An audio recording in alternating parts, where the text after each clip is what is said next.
Alright, today I will be replacing the cabin air filter on this 2005 Honda CR-V. The part number is CF10135. Alright, to get access to the cabin air filter, you want to open the glove box and you want to remove this piece. If there should be another one right here, but it's missing.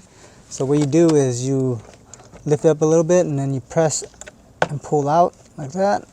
And then you want to remove this like that. And then you want to have something underneath to hold it up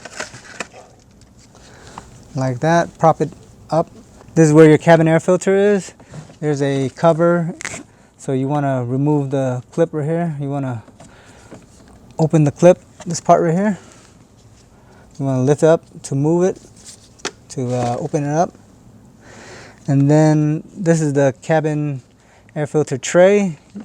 There's a protruding piece right here that is plastic that you want to pull out to remove this.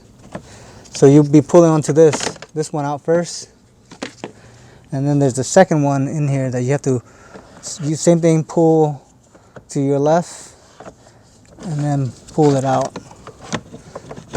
So you're holding right here and then you pull to your left and pull out. So once out, it's like this. So here are the new cabin air filter.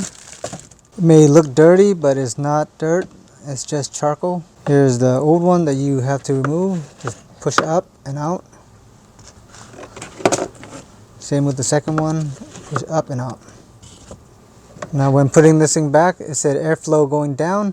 So as you know, the airflow is from the outside air going down into the cabin. So this one would be facing up and this one would be pushing down right here into the tray.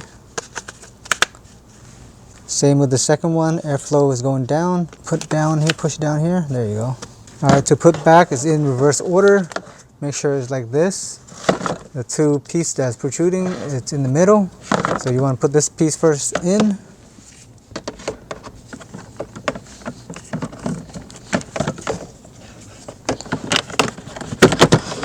And then you slide it to your right. And the second piece.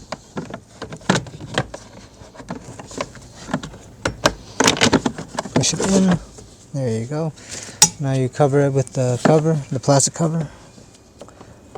Make sure when you put it in, this thing goes into the piece, the plastic piece right here that's like a hinge. There you go. You put it in, then you snap it in. And lift this back up. And then you want to make sure it's past this part right here before you plug this piece back in. And you insert it at an angle, and then it should snap in place like that. There you go. And you're all done.